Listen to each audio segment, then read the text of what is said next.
Direto ao ponto. Uma conversa com quem tem o que dizer.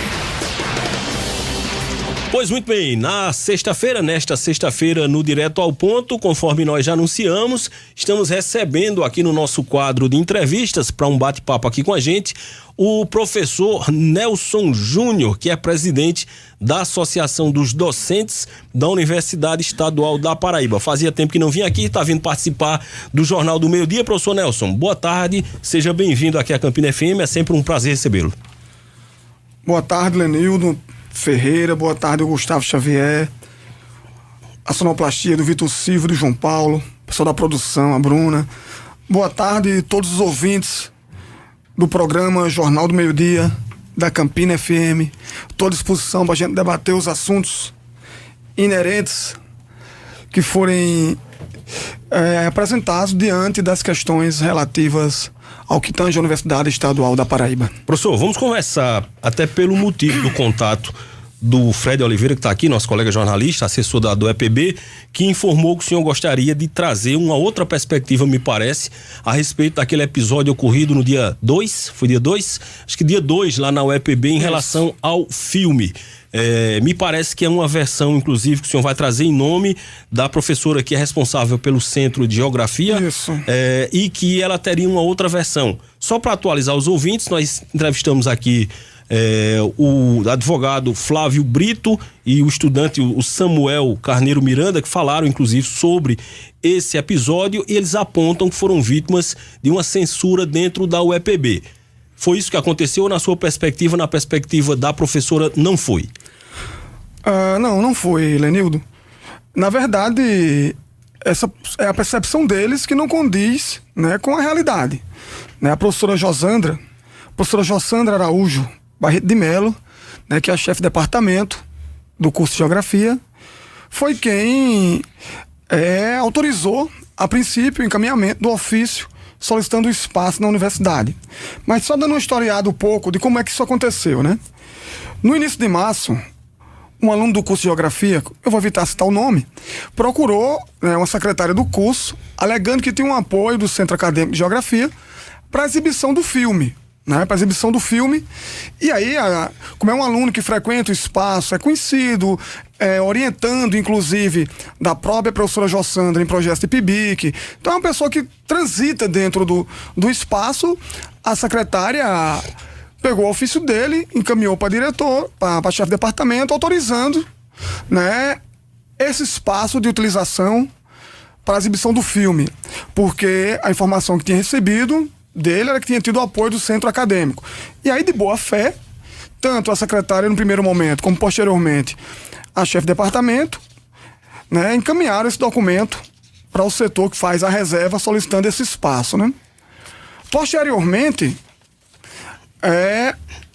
a chefe de departamento foi procurada, né, pelo pessoal de centros acadêmicos, perguntando por que tinha sido autorizado aquele espaço, quando, na verdade, o Centro Acadêmico de Geografia não teria apoiado a realização do evento. E aí o Centro Acadêmico de Geografia conversou com a professora, disse, olha, nós não apoiamos.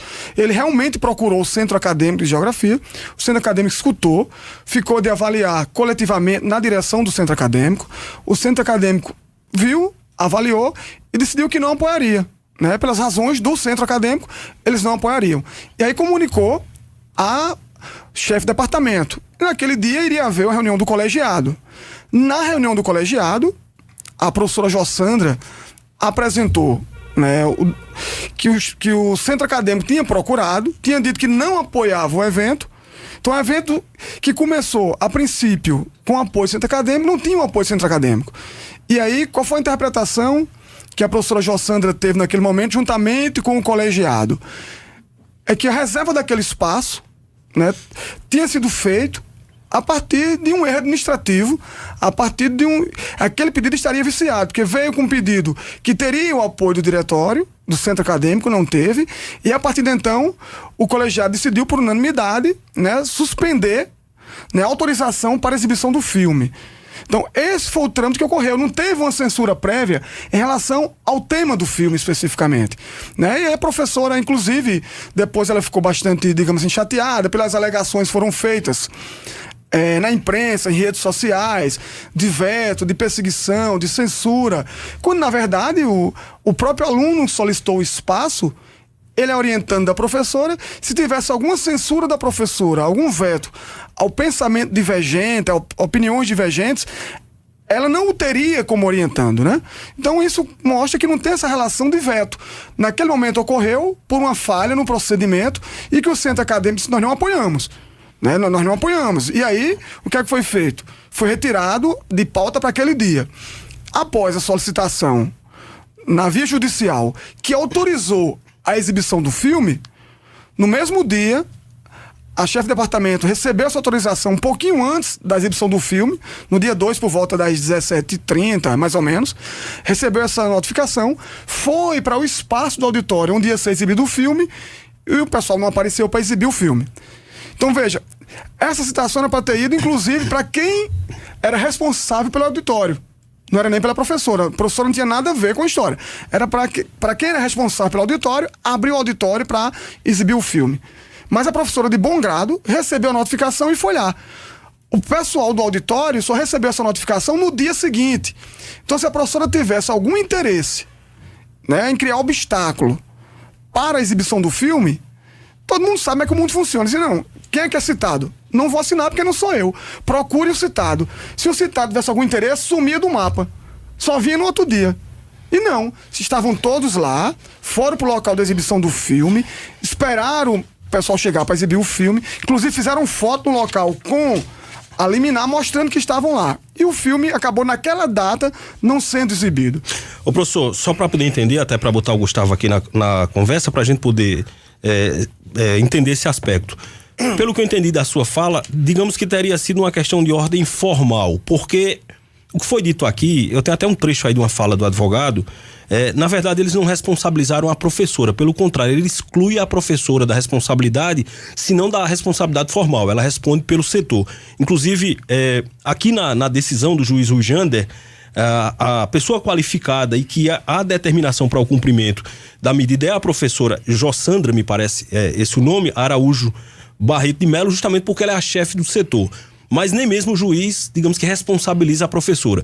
O que foi dito, o senhor com certeza acompanhou na decisão, e assim como foi dito aqui, pelo menos pelo advogado, é que um grupo de alunos, não sei se esse centro acadêmico, estaria esse grupo fazendo a filtragem, digamos que a censura possivelmente teria vindo desse grupo. Mas só para eu entender, pelo que o senhor disse, a questão não teria sido essa, teria sido uma questão formal. Por exemplo, se não tivesse sido formulado o pedido através do centro, que foi a informação que estaria viciada nas palavras que o senhor usou, a professora poderia ter liberado sem haver esse problema. O vício surge exatamente naquele primeiro momento de colocar que era um evento que tinha um apoio do CA e que não tinha. Né? Então foi autorizada a realização porque tinha um apoio do CA. Porque quem é que pede autorização para utilizar os auditórios da universidade? O centro acadêmico, no caso específico de geografia, os grupos de pesquisas, né? Um professor lá do departamento, que ficam responsáveis pela solicitação do espaço, é responsável pelo espaço. Então não foi nenhuma dessas três possibilidades, né, que foi o ponto utilizado para o pedido do espaço. Na verdade, foi utilizado sim a informação que tinha um apoio do centro acadêmico, que depois o centro acadêmico avaliou que não tinha apoiado. Tem ato e tudo do centro acadêmico colocando a reunião que decidiu por não apoiar a realização do filme. Então foi com base nessa informação que a professora disse, olha, se o centro acadêmico não está apoiando, quem é que vai realizar o filme? E aí, né, cancelou a suspensão a partir dessa informação.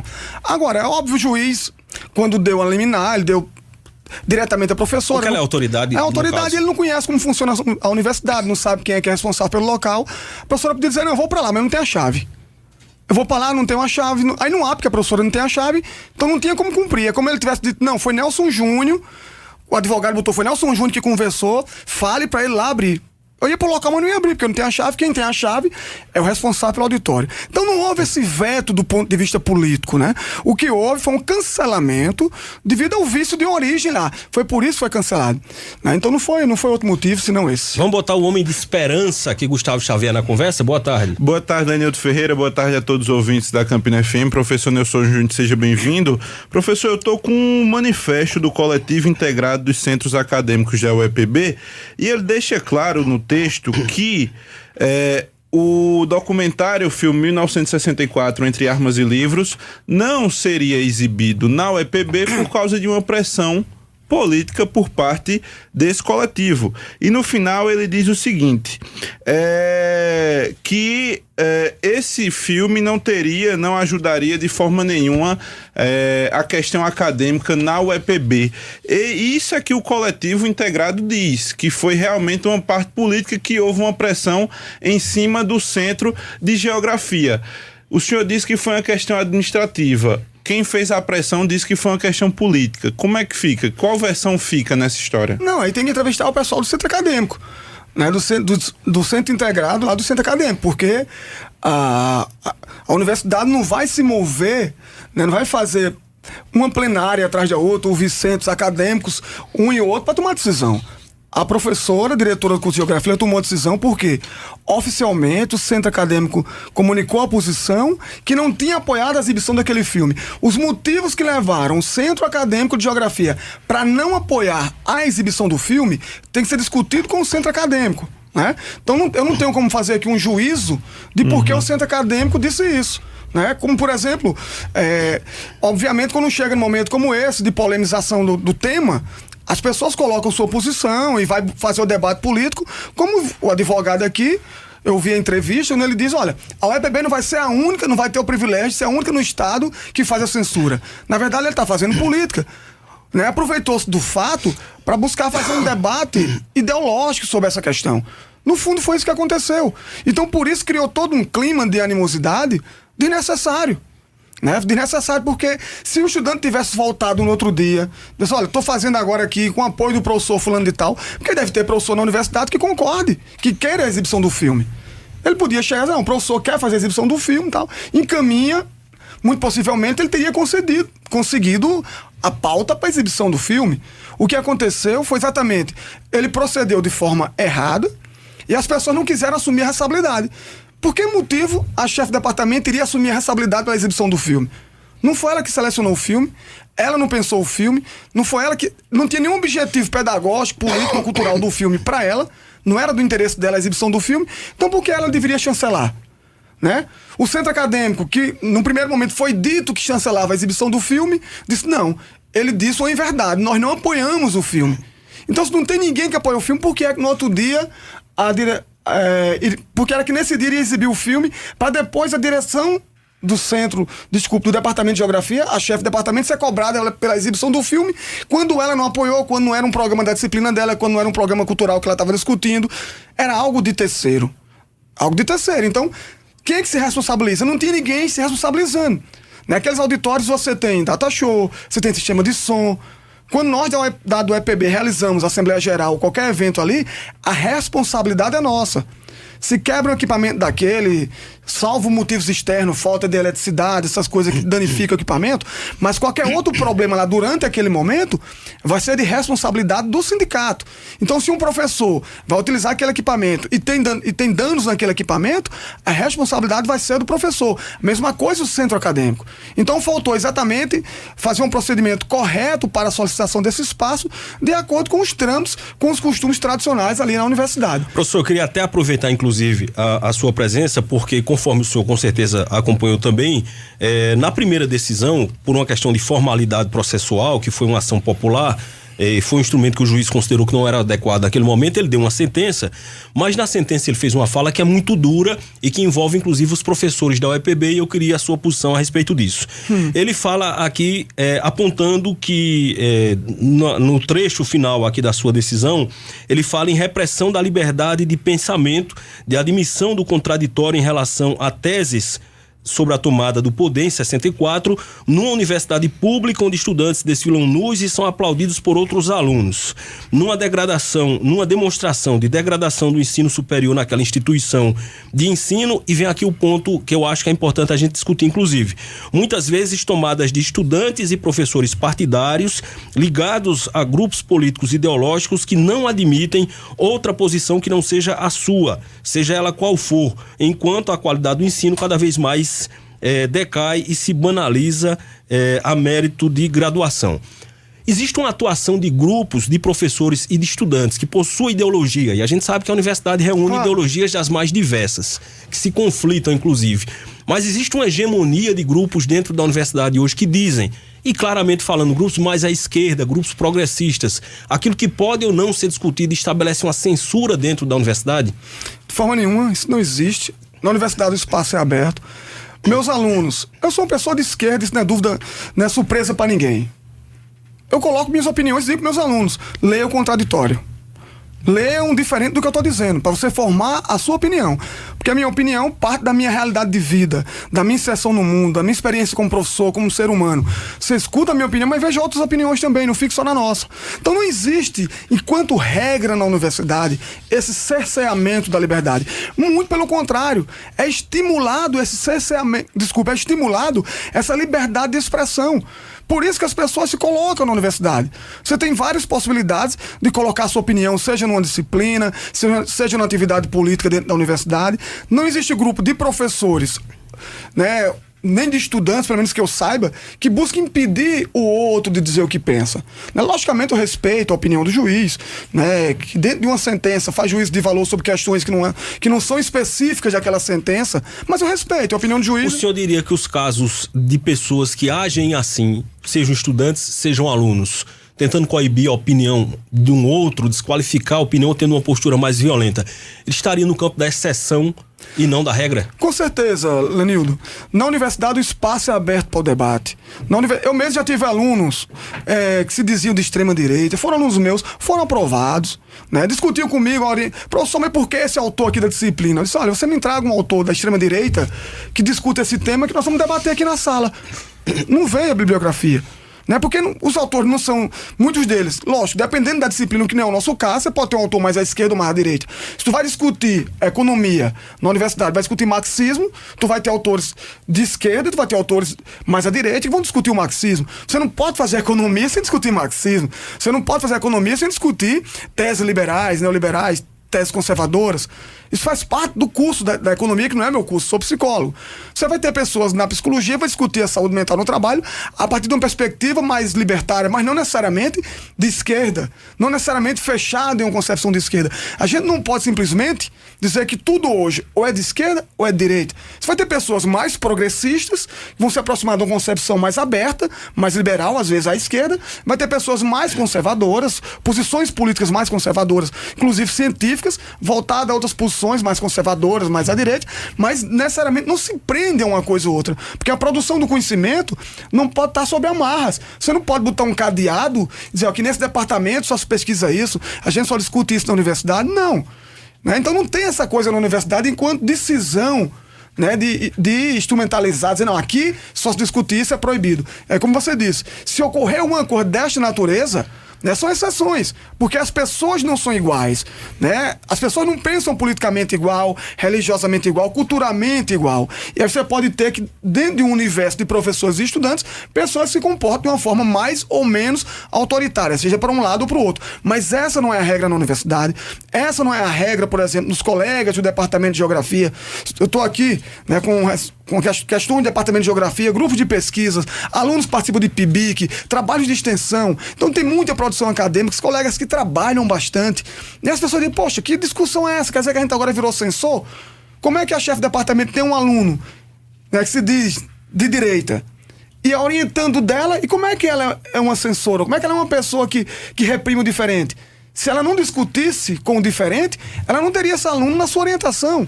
Né? Então, não existe essa regra.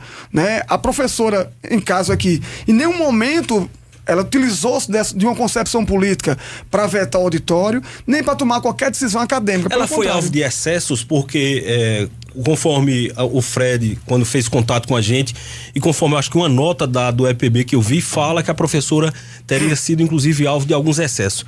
Aconteceu, ela foi objeto de ataques, de agressões, aconteceram coisas desse tipo? Ela recebeu algumas coisas nas suas redes sociais, né? Circulou também de forma pública em outras redes sociais. Ah, censura, absurdo, ninguém produz, só faz isso, só faz aquilo.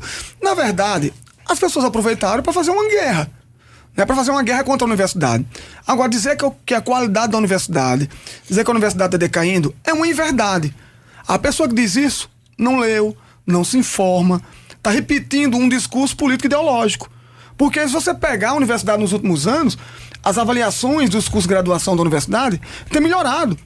Graças ao trabalho dos professores, graças aos empenhos dos alunos também, dos funcionários, tem melhorado, o que não é fácil, com a redução de recursos que a gente tem tido na UEPB.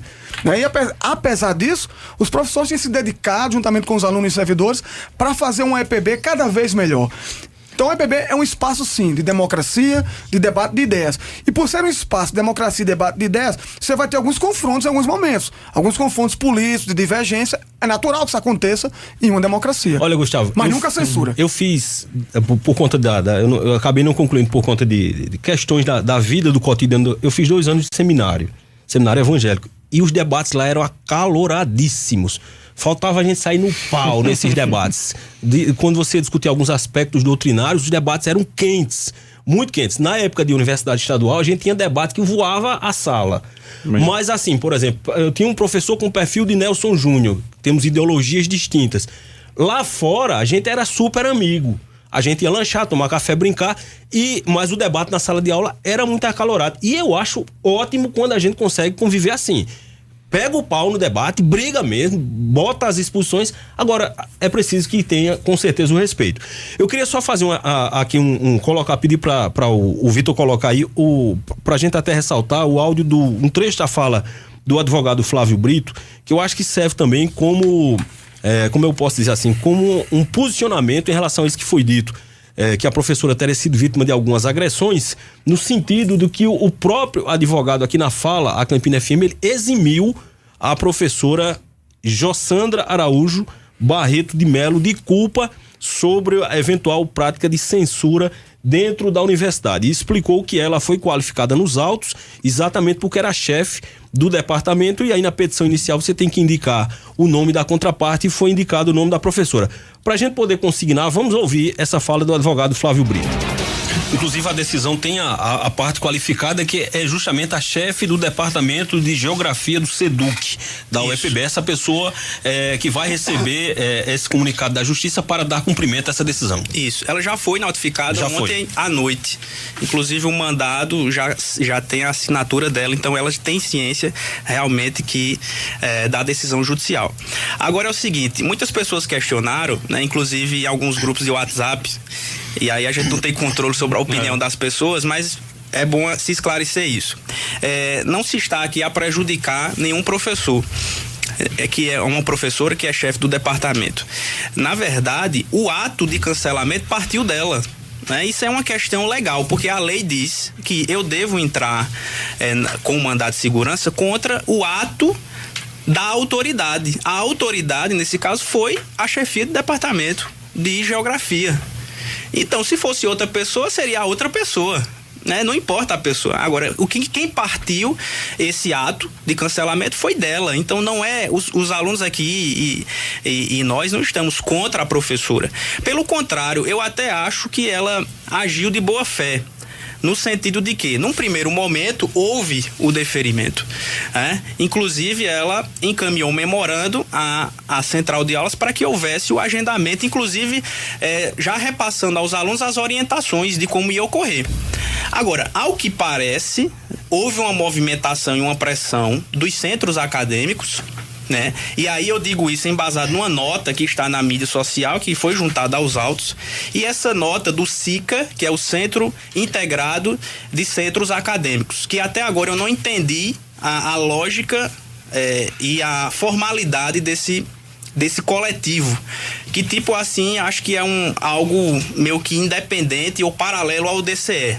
É uma reunião de todos os centros acadêmicos e agora eles instituíram decisões colegiadas. Bom, tá aí, portanto, esse trecho da fala do advogado Flávio Brito. Eu vou passar aqui a palavra ao professor Nelson, até pra gente poder, eu vou pedir pra Nelson ficar com a gente no intervalo e a gente voltar no outro bloco para tratar de outros pontos da UEPB, Gustavo. Mas a mensagem que eu queria deixar com esse registro é o seguinte: seria muito oportuno se a gente conseguisse, até a partir de agora, manter o debate a respeito de questões como essa dentro das universidades. Eu digo manter o debate até fora das universidades, mas despersonalizando o debate. Ao invés de a gente debater as pessoas, a gente debater as ideias e os problemas. Porque eu acredito que é muito possível que numa situação como essa a gente acabe saindo ganhando.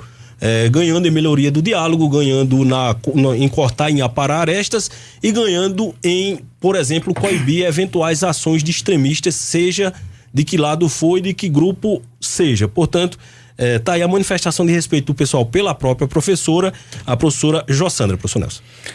Isso, como foi dito, o cancelamento foi devido a um erro ou ato de má fé, se foi utilizado para conseguir a autorização, não sei, não vou afirmar, porque não fui eu que fiz, né? Então a professora, como não tinha base para manter, cancelou. Então foi um erro no pedido lá, foi uma falha, vamos dizer assim, um pedido já veio viciado desde o início, que obrigou a professora Jossandra a cancelar, isso ficou claro pra gente. Mas veja, não tô querendo aqui fazer cavalo de batalha também, mas veja, se você isenta a professora, quem for o censor, for colegiado, né, que passou por unanimidade, a professora é a chefe do departamento.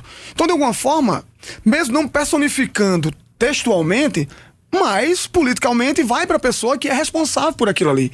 Então é assim que a professora se sentiu, e não só que a professora se sentiu, né, como o exército que fica nas redes sociais fustigando e criando as intrigas, foi assim que eles entenderam, porque a partir daí eles disseminaram toda uma guerra, né? Então essa foi a lógica. Então, pra gente é importante deixar claro, não houve censura. Não houve censura. Né? O que houve foi um erro de procedimento inicial, que gerou um vício no pedido, e por isso o pedido foi cancelado pela direção do centro. Foi isso que aconteceu. Quanto ao SICA, eu acho que é uma importante tentativa de organização do movimento estudantil, né? Mas não é uma instituição, não é DCE, né? Não tem poder de decisão. Não tem poder de decisão, né? Então ninguém pode dizer que o SICA autorizou por causa de uma decisão do reitor, foi o SICA que pressionou. Ao pressionar, todo mundo pressiona. Você tem sindicato, você tem estudante, você tem funcionário, você tem a sociedade, você tem a comunidade. Se dependesse de pressão, o reitor Rangel não tinha cancelado 6 mil vagas de estudante como cancelou. Porque o sindicato pressionou para não ser cancelado, mas ele é o reitor. Ele decidiu cancelar 2 entradas na universidade. Então, foi pressão nossa para manter. Né? Então isso aí não é a pressão que vai determinar a posição da reitoria, dos diretores de centro, do sindicato, seja o que for, é a responsabilidade que cada um tem, a posição política de cada um. Então, quanto a isso, foi feito cavalo de batalha, a universidade está aberta, a universidade é plural, e nós contribuímos com esse debate de forma a abrir a discussão. Isso não quer dizer que tudo deva passar na universidade como se há uma democracia e tudo pode passar sem uma discussão prévia, não.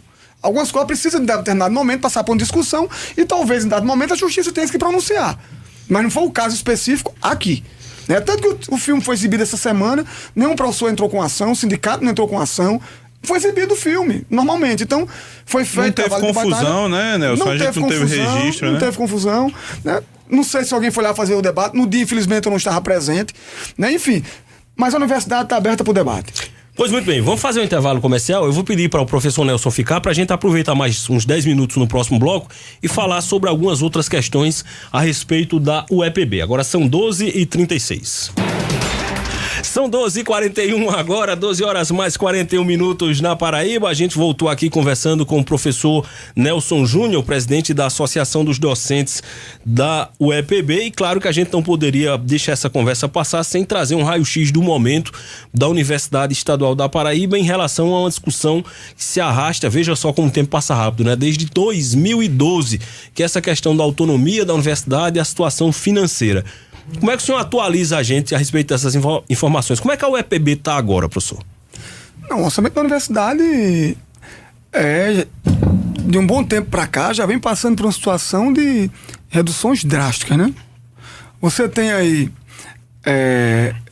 você tinha um orçamento, mas o que era executado, o que era autorizado para executar era sempre a menos nos últimos anos, né? Inclusive com execução inferior aos executados em anos anteriores. Executou 307 em 2016, de lá para cá foi obrigado a executar 290. Isso fica dívida, isso fica problemas, isso deixa de fazer investimentos, né? E aí quando foi para o ano 2019, o que foi o governo do estado fez? O ano passado o governo do estado aprovou uma LDO, onde nessa LDO diz que o orçamento da UEPB vai ter como limite, né, o artigo 3 da Lei de Autonomia, o inciso 2º do artigo 3, se não me engano, da Lei de Autonomia. O que é que diz ali? Que o UEPB terá 3% por base, 3% como orçamento. Isso quando? Em 2004. Por base, 3%. Ele transformou a base em teto. Né? Então, o mínimo se tornou o máximo. Se tornou o máximo. Aí com isso, o que ele fez? Ele pegou a base legal para reduzir agora, não o executado, mas para reduzir o orçamento mesmo da universidade. Então o orçamento foi aprovado para 2019 na Universidade Estadual da Paraíba, foi 290 milhões de reais. É inferior aos 317 milhões que tinha sido até então aprovado. Então ele reduziu oficialmente o orçamento, o que impõe um monte de dificuldade até para dialogar com o governo, porque o governo tem que suplementar. Se chegar a algum acordo com o governo, ele vai ter que suplementar o orçamento para a universidade.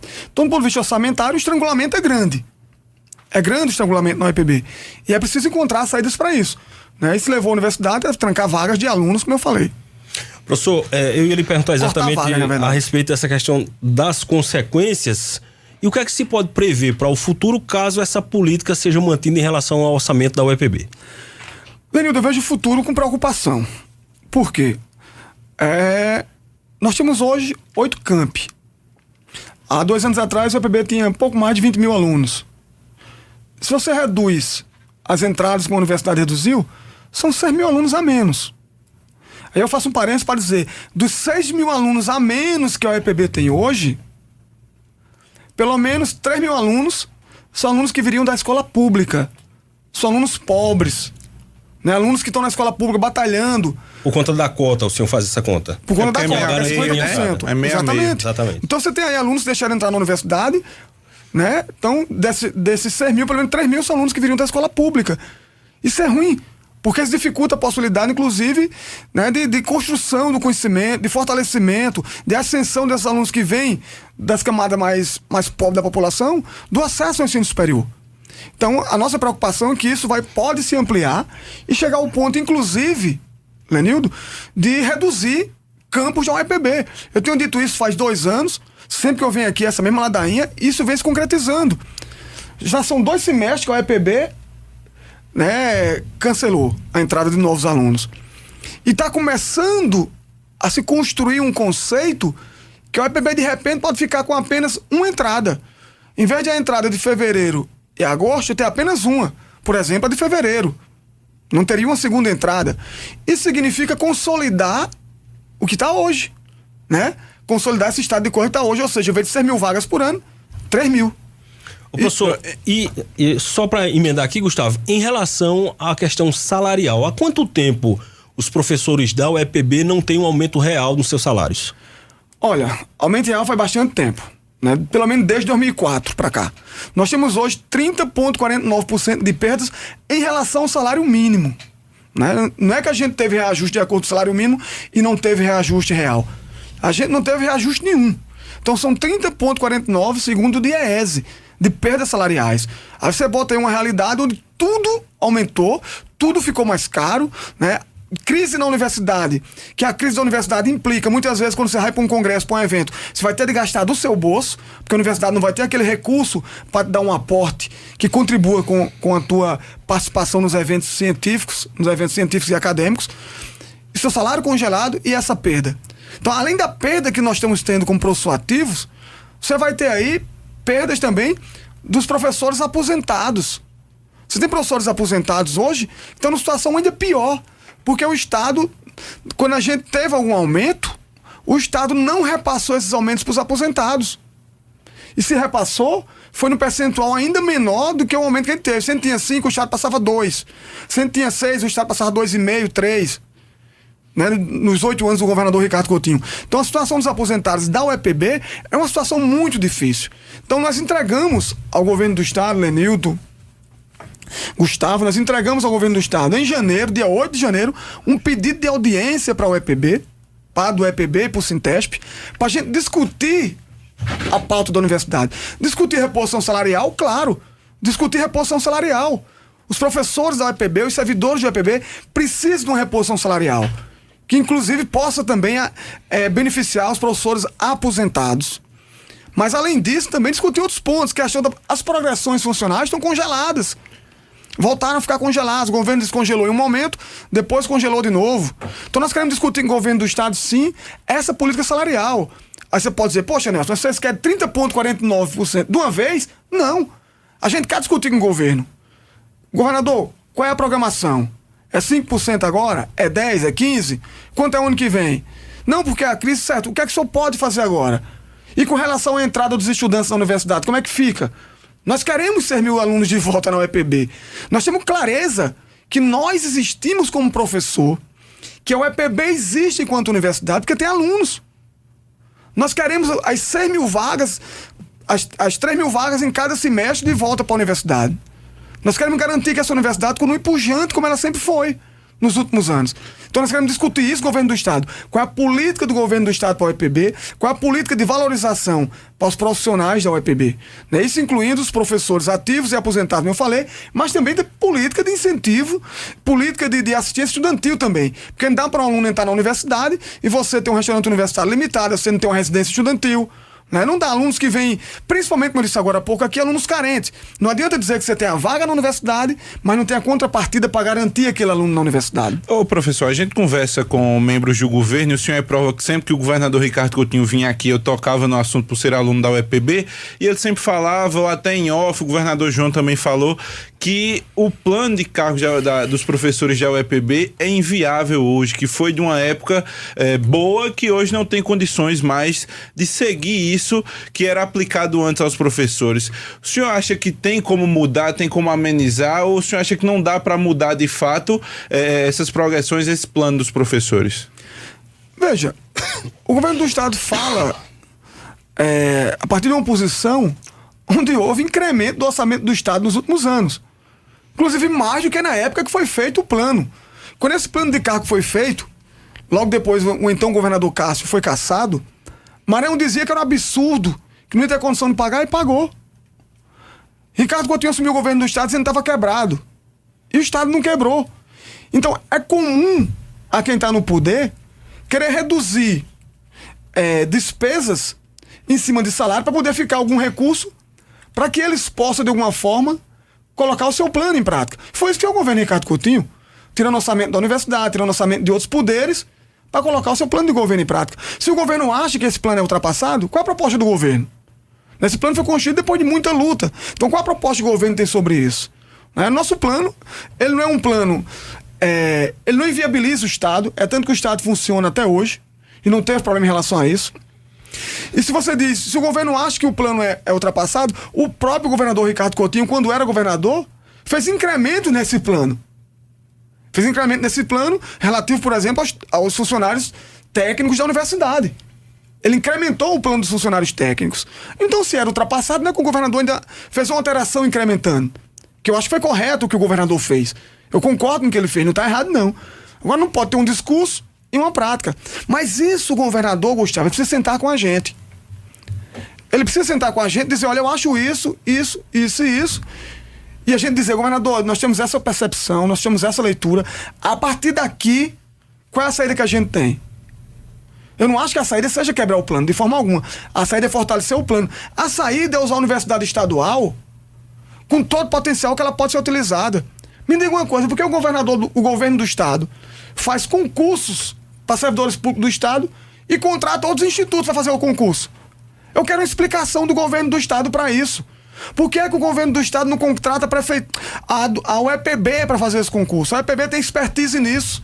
Fez concurso para várias prefeituras, fez concurso, se não me engano, para Campina Grande, para a Câmara de Campina Grande. Recentemente para a Câmara saiu outro resultado. Fez concurso para vários municípios no interior do Estado e em outros estados. Por que o governo do Estado não contrata a UEPB? Com certeza vai sair muito menos oneroso para o governo do Estado do que contratar outras empresas. O custo para o governo do Estado vai ser o custo mínimo. Então por que ele não contrata a UEPB? Porque o governo do Estado quer discutir a questão agrícola no nosso estado. Nós temos 2 escolas agrícolas, aqui em Lagoa Seca, em Catolé do Rocha, com professores altamente qualificados para essa discussão, com estudantes preparados para esse debate, para colocar a mão na obra. Qual projeto do governo do Estado tem, por exemplo, na região do Catolé do Rocha? Você tem propriedades ali, você tem produção na universidade, por exemplo, você produz lá uva em pleno sertão do estado. Produzindo uva, abacaxi orgânico. Então, qual a política que o governo do Estado tem para naquela região, para as pequenas e médias propriedades, fazer uma produção, por exemplo, de uva, de abacaxi ou de outros produtos hortaliças. Como é que o governo do estado pensa isso? Porque o governo do estado não chama a Universidade Estadual, a direção da Escola Agrícola em Lagoa Seca para um debate. Por que não vai utilizar um EPB no desenvolvimento? Por que não utilizar os laboratórios que o EPB tem, fortalecer os laboratórios de EPB? Nós temos um laboratório aqui na área de farmácia que você faz análise, vários tipos de exame, que o governo do estado pode fazer um convênio, as pessoas podem passar a utilizar esse laboratório, inclusive fortalecer ainda mais. Agora o governo do estado fica chorando em relação à universidade, quando na verdade ele não usa o potencial que essa universidade tem. Você tem clínica de enfermagem, você tem clínica de psicologia, clínica de odontologia, você tem espaço, você tem lá na produção em termos de pesquisa de diversas formas que o governo do estado pode utilizar também. Então falta o governo do estado se interar mais com a universidade e utilizar a universidade no desenvolvimento do estado da Paraíba. Professor Nelson Júnior, a gente poderia tratar de outros temas, mas nosso tempo está, infelizmente, completamente estourado. Tem que trazer num sábado, né? Porque aí a gente tem 2 horas, aí com 2 horas a gente pode aprofundar as discussões. Eu queria agradecer pela sua participação aqui no Jornal do Meio Dia. Muito obrigado. Eu que agradeço o espaço, Anildo, concedido para a gente do EPB em direito de resposta, principalmente às situações vivenciadas pelos colegas do Departamento de Geografia. Reforçando aqui, né, que o Departamento de Geografia agiu corretamente quando cancelou aquela exposição. Não foi veto político, foi um erro que tinha sido cometido exatamente no pedido do espaço. E dizer que para a gente é muito importante esse espaço, porque a gente reforça, né, o potencial que tem nossos colegas do Departamento de Geografia, a seriedade e a hombridade com que tem tratado os fatos. E mando um abraço à professora Jossandra e todos os outros colegas que têm se portado de forma tão digna em todo esse debate. Muito obrigado. A gente está aqui sempre para participar, para promover e trazer a discussão desses debates para a sociedade, inclusive também. A gente conversou, portanto, com o presidente do EPB, o professor Nelson Júnior. Já são 12h54. Estamos apresentando Jornal do Meio Dia.